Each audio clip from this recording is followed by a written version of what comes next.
Olê, olê, olá, Senhor Bravanel, vem aí. Olê, olê, olá, Senhor. Senhor Abravanel, poxa, pro Brasil, poxa, pra maioria do nosso povo que assiste televisão o domingo todo, né? Pessoal de classe média, classe baixa, sabe? É muitos Santos, Souza, Silva, muito descendente de escravizado, que aí não tinha assim muito sobrenome, e aí foi se criando essa coisa dos santos de Jesus, Silva, Souza, também devido a serem propriedade de algum fazendeiro, né, que era o Silva, o Souza e assim vai. Então, Senhor Silvio Santos. Silvio Santos vem aí, olê, olê, olá. Silvio Santos vem aí, olá povo. Gente, como já perceberam, nossa reflexão é sobre esse nosso grande comunicador que faleceu semana passada, não é? E que eu prometi a vocês estar trazendo aqui uma reflexão pertinente sobre essa figura, tá? O que podemos refletir sobre a sociedade brasileira, queridos, sobre nossa história, não é? Sobre nossa mentalidade, através da figura de Silvio Santos.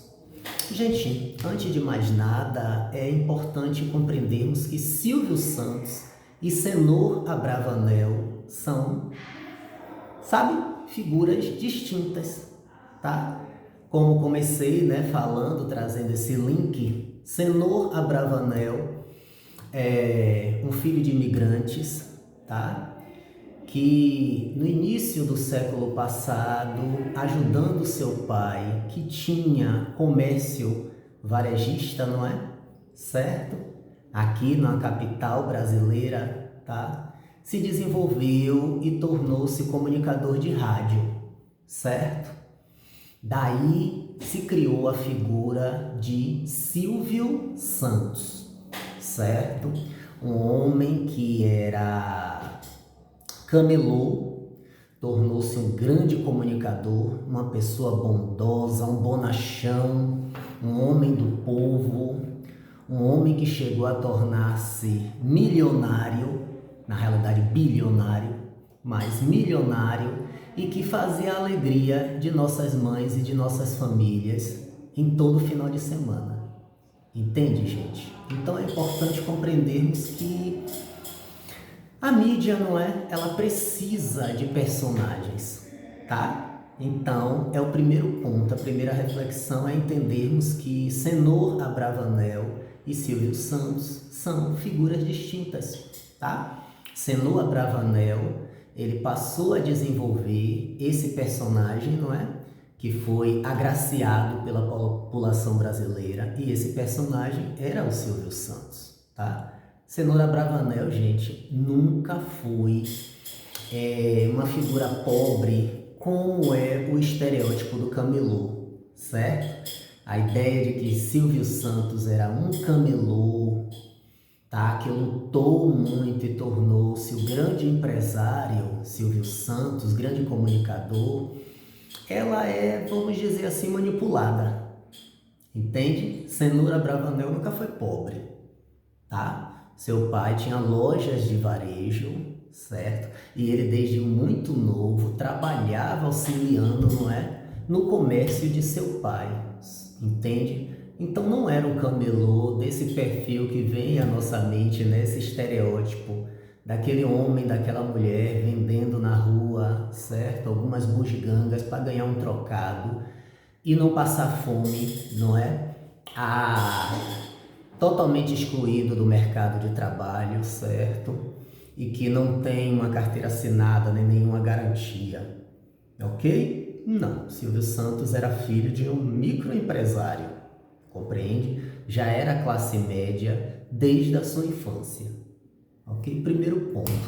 Aí, gente, vamos refletir o seguinte: o que é que podemos pegar da figura de Silvio Santos e trazer uma reflexãozinha sobre nossa sociedade? Gente, Silvio Santos, ele é o produto, não é? O resultado, primeiro, do pacto narcísico da branquitude, que levou o Estado brasileiro, não é, a conceder benesses a essas pessoas vindas, tá, da Europa e de países euroasiáticos, certo, para o Brasil, naquela proposta de embranquecimento que já falei aqui em diversos momentos, que diversos autores, diversos historiadores, não é, diversos sociólogos, eles trazem para a gente de reflexão, tá? E de entendimento sobre a história do nosso país, certo? Então, no início do século XX, o que mais havia eram incentivos fiscais e financeiros para famílias vindas da Europa para o Brasil, entende? Para o embranquecimento da nossa população. Lembremos que, quando falamos de início do século passado, nós estamos falando de 20, 30 anos após a dita abolição da escravatura. Ok? Então é muito importante entendermos que esse processo foi essencial para que a família de Silvio Santos, assim como diversas outras que hoje são famílias ricas e mandatárias aqui no Brasil, essas famílias precisaram dessa estrutura, certo? Que o Estado brasileiro as concedeu para se tornarem o que são. Então é importante sair desse senso comum que é trabalhado, não é? Pelas nossas classes dominantes para ver a figura do homem meritocrático que lutou, certo? E conseguiu chegar onde chegou pelos seus méritos. A meritocracia, gente, é uma das bases, tá, da supremacia branca aqui no nosso país, certo? A ideia de que pessoas que estão no topo hoje, que chegaram a ter destaque hoje, foi simplesmente por seus méritos e muita luta. Com isso, não estou dizendo que Silvio Santos não era um lutador, não é? Que o senhor Abravanel não era um lutador, certo? Não trabalhou bastante. Sim, não é esse ponto.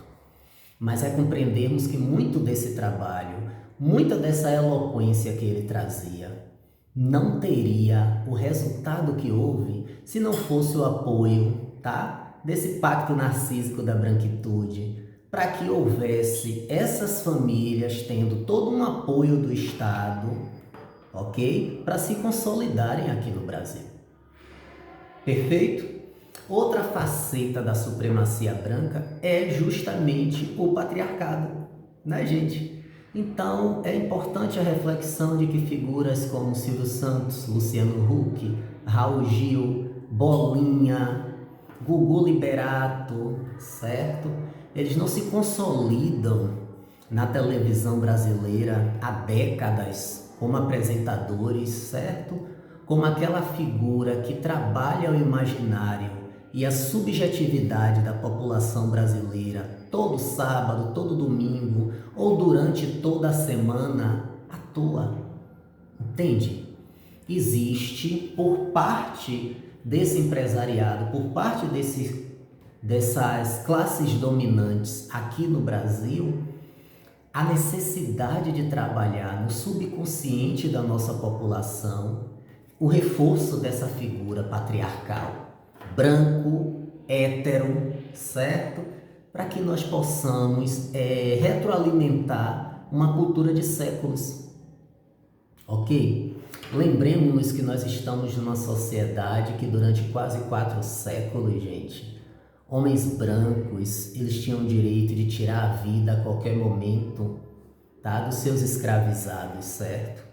Eles tinham direito a tirar a vida a qualquer momento das suas esposas e também das mulheres negras escravizadas, tá? Que eles estupravam cotidianamente. Então, o poder branco masculino no Brasil, nas Américas, tá? Sempre foi absoluto, gente.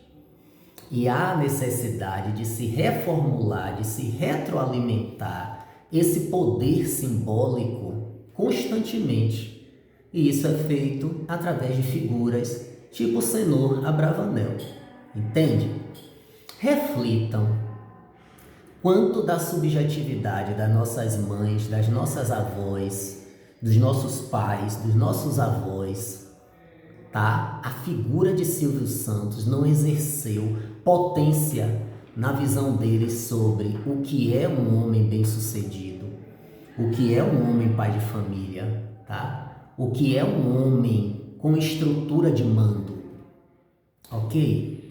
É por isso que o número de homens, gerentes, chefes, administradores, brancos bem-sucedidos é enormemente maior em comparação a homens não brancos, ok? Existe toda uma estrutura que retroalimenta essa cadeia que se sucede há séculos no nosso país. Nada surge do nada, gente, ok?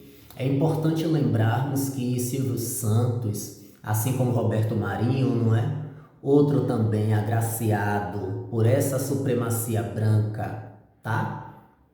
E esse pacto narcísico da branquitude durante nossos períodos ditatoriais, ok? Tanto Silvio Santos como todos os outros empresários de comunicação foram essenciais para a sustentação do sistema militarista ditatorial no Brasil como um regime apoiado subjetivamente pela nossa população, entende? Então as campanhas, todo o trabalho publicitário, todo o trabalho subjetivo que era feito através desses canais de televisão e rádio fazia com que a população brasileira tivesse no seu imaginário a ideia de que um regime militar ditatorial era pelo menos necessário para a sociedade brasileira, entende? E para isso, Senhor Abravanel ganhou muito dinheiro, muita notoriedade e muita abertura, tá? Através desses dignitários militares que concediam a ele, ok? É importantíssimo termos essas noções para desconstruirmos essa figura quase mitológica na sociedade brasileira, não é? Eu respeito muito a figura de Silvio Santos, sim. Acredito que foi um comunicador excelente, um visionário no sentido de entender que para a nossa população trazer, às vezes, o esdrúxulo, não é? Criar arquétipos como Pedro de Lara, não é? El que Maravilha, certo? E diversos outros, era essencial para entreter nossa população e ele fez isso com maestria. Mas é importante entendermos que por trás dessa figura havia todo um aparato social que o ajudou a chegar onde ele estava e que o sustentava. E esse aparato é justamente o pacto narcísico da branquitude, certo? O nosso patriarcado e principalmente esse pacto narcísico e esse patriarcado através de incentivos do governo, não é? Do Estado brasileiro, na realidade dizendo, não é? É importante ter a noção que governo brasileiro e Estado brasileiro são coisas distintas. Isso talvez em outro momento eu faça um vídeo falando um pouco sobre isso. Mas é compreendermos que esse Estado brasileiro, não é? Essas classes dominantes aqui no nosso país atuaram de forma decisiva para que Cenoura Bravanel, assim como diversos outros, não é? Pudesse se manter palpável como referencial para essa estrutura subjetiva manter-se firme, tá? No imaginário coletivo da nossa população. Ok, povo? Importante, sei que vamos dizer assim, é fora da curva, não é? Fazer-se análise estruturais e não pessoais, tá? Mas é essencial porque através de análises estruturais compreendemos um pouco da nossa sociedade, entende? E não essa discussão que se era uma boa pessoa, se não era uma boa pessoa, não é? Se merece ser homenageado, se não merece ser homenageado, compreende? Eu trago mais uma reflexão sobre a estrutura, porque penso que refletirmos sobre estruturas faz com que entendamos com que alguns homens, não é? Algumas mulheres, não é? E certos tipos consigam domínio, enquanto que outros não. e o que essas pessoas representam dentro da subjetividade, não é? Dentro da nossa cultura, certo? E dentro desse nosso paradigma de valores na sociedade brasileira.